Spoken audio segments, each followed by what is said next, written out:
Operation সিন্দুরে খতম ১০০রও বেশি জঙ্গি সর্বদল বৈঠকে এমনটাই জানিয়েছেন প্রতিরক্ষা মন্ত্রী রাজনাথ সিং।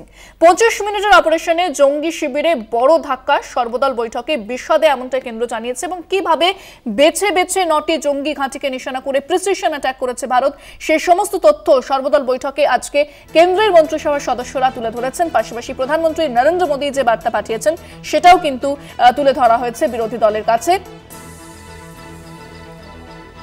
সর্বদল বৈঠকে জানিয়েছেন প্রতিরক্ষা মন্ত্রী রাজনাথ সিং যে ১০০রও বেশি জঙ্গিকে মারা হয়েছে এই বৈঠকে, এই আক্রমণের মাধ্যমে।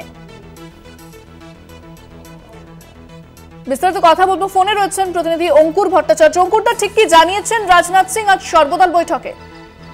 যেটা সর্বদল বৈঠকে দেশের প্রতিরক্ষা মন্ত্রী রাজনাথ সিং জানিয়েছেন যে অন্তত ১০০ জন সন্ত্রাসবাদী গতকাল যে ২৫ মিনিটের ভারতীয় প্রত্যাঘাত ছিল, সেই ১০০ জন সন্ত্রাসবাদী ভারতীয় বায়ুসেনার এয়ার স্ট্রাইকের ফলে তারা নিহত হয়েছে বলেই জানিয়েছেন প্রতিরক্ষা মন্ত্রী রাজনাথ সিং। এই ১০০ জন টেরোরিস্ট এটা কিভাবে বোঝা যাচ্ছে, এটা একটা বিষয় হচ্ছে গিয়ে যখন কালকে ভূমিকা সিং এবং আমরা দেখেছিলাম সোফিয়া কুরেশি, তারা যখন জানাচ্ছিলেন যে কোন কোন জায়গায় হামলা হয়েছে, এই বিষয়ে সম্পূর্ণ নলেজ ছিল ভারতীয় সেনাবাহিনীর কাছে। দীর্ঘদিন ধরে এই যে ৯টি জায়গায় কালকে এয়ার স্ট্রাইক হয়েছে, সেই ৯টি জায়গা সম্পর্কে ভারতীয় সেনাবাহিনী সুনির্দিষ্ট তথ্য সংগ্রহ করেছিল। যেমন কোন একটি আত্মঘাতী যে ক্যাম্প, সেই আত্মঘাতী ক্যাম্পে এক লক্ষ্যে কতজন জঙ্গি প্রশিক্ষণ নিতে পারে, কোন যেখানে জাঙ্গল ট্রেনিং দেওয়া হয়, একসঙ্গে কতজন জঙ্গি জাঙ্গল ট্রেনিং এর প্রশিক্ষণ নিতে পারে। তো ফলে এই বিষয়গুলি জানতে জানতে এবং তার সঙ্গে প্রত্যেকটি কেন্দ্রে কতজন প্রশিক্ষক এবং কতজন এই যারা জঙ্গি ট্রেনিং নিচ্ছেন তারা কতজন আছে, এই বিষয়গুলি সম্পর্কে সম্যক ধারণা ছিল।